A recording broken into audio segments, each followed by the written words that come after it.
विधायक गंधवानी और पूर्व मंत्री उमंग सिंगार के विरुद्ध धारा 306 का प्रकरण दर्ज होने के विरोध में कांग्रेस जनों ने राज्यपाल के नाम तहसीलदार मनावर को ज्ञापन सौंपा। कुछ दिनों पूर्व सोनिया भारद्वाज नाम की महिला के द्वारा पूर्व मंत्री उमंग सिंगार के बंगले पर, जो कि भोपाल के शाहपुरा में स्थित है, फांसी लगाकर आत्महत्या कर ली थी। जिसके बाद मध्य प्रदेश की सियासत तेज हो गई और सत्ताधारी पार्टी भारतीय जनता पार्टी के लोगों ने उमंग सिंगार पर महिला प्रताड़ना और आत्महत्या के लिए उकसाने का आरोप लगाना शुरू कर दिया।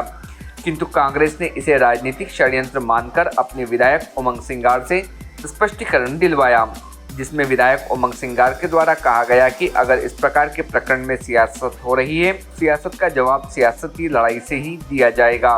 सारे प्रकरण को झूठा करार देते हुए कांग्रेसी जनों ने अपने विधायक उमंग सिंगार का बचाव किया और उस स्टेटमेंट का हवाला दिया जिसमें सोनिया भारद्वाज के बेटे आर्यन के द्वारा कहा गया कि मेरी मां सोनिया को किसी प्रकार से उमंग सिंगार जी के द्वारा प्रताड़ित नहीं किया जाता था और तो और हम इस रिश्ते से खुश थे। साथ ही कुछ दिनों बाद उमंग सिंगार और मेरी मां सोनिया भारद्वाज शादी करने वाले थे। अचानक मेरी मां ने यह कदम क्यों उठाया, हमें नहीं मालूम। इसके बावजूद भारतीय जनता पार्टी के द्वारा झूठा प्रकरण शाहपुरा थाने में धारा 306 में दर्ज करवाया गया है, यह कहना है कांग्रेसी जनों का। साथ ही साथ इस विषय को लेकर वरिष्ठ कांग्रेसी नेता राधेश्याम और ओम सोलंकी के नेतृत्व में मनावर कांग्रेस के कार्यकर्ताओं के द्वारा आज राज्यपाल के नाम तहसीलदार मनावर चंद्र सिंह धारवे को ज्ञापन दिया गया और कहा गया कि इस धारा 306 के झूठे प्रकरण को निरस्त किया जाकर उमंग सिंगार को क्लीन चिट दे दी जाए।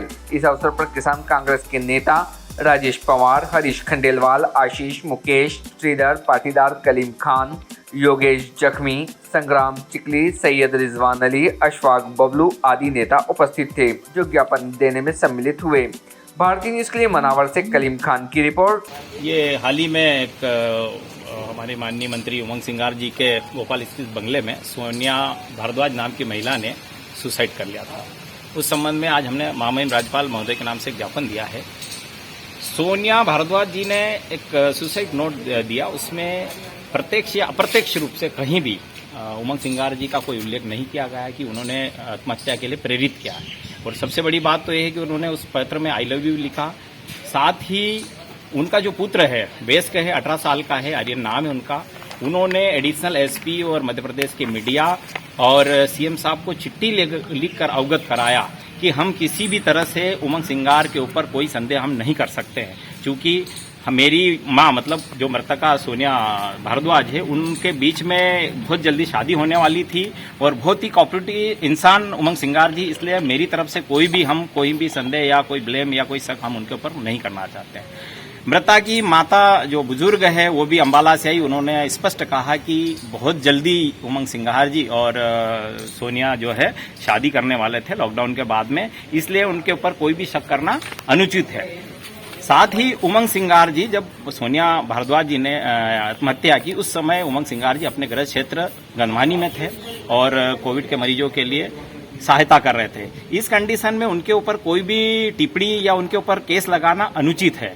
आज मध्य प्रदेश शासन के दबाव में आके मध्य प्रदेश की पुलिस ने उमंग सिंगार जी के ऊपर आईपीसी की धारा 106 के तहत प्रकरण दर्ज कराने के पीछे 306 के पीछे प्रकरण दर्ज कराने का तात्पर्य स्पष्ट दिख रहा है कि कम आयु में उमंग सिंगार जी 40 साल की आयु में मध्य प्रदेश के साथ साथ ही हिंदुस्तान का प्रतिनिधित्व करने लगे। ये पहले आदिवासी नेतृत्व है उमंग सिंगार जो आदिवासियों के लिए लड़ते हैं और आज बड़ी बात है कि वो राष्ट्रीय सचिव हैं, मध्य प्रदेश में वन मंत्री रहे हैं और उनकी काबिलियत को देखते हुए कहीं न कहीं आदिवासियों को डाउन करने के लिए शिवराज सरकार ने ये झूठा प्रकरण उनके ऊपर दर्ज कराया है।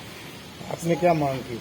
हमने मांग की कि ये जो झूठा प्रकरण बनाया है, जिस सुसाइड नोट में कहीं भी उल्लेख नहीं है, तो यह पूरी तरह झूठा है, उसको समाप्त किया जाए। साथ ही आज यहाँ हमारी जो पहले बहन रंजना बघेल जी यहाँ की पहले मंत्री रही, यहाँ से विधायक रही, बड़ी बात करती आदिवासी नेतृत्व की। मैं उनको बोलना चाहता हूँ कि पहले उमंग सिंगार जी के ऊपर उंगली उठाने के पहले आप अपने गिराबान में झांक के देखें। उमंग सिंगार वही व्यक्ति है जिन्होंने जिन महिलाओं के साथ में जामदा भूतिया में बलात्कार हुआ था, तो उन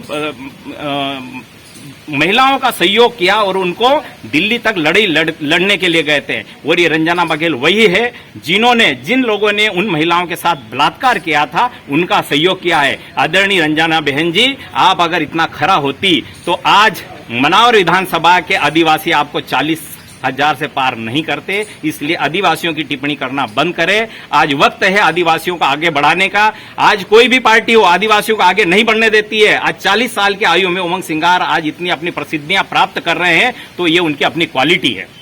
Subscribe now to most exciting channel ever.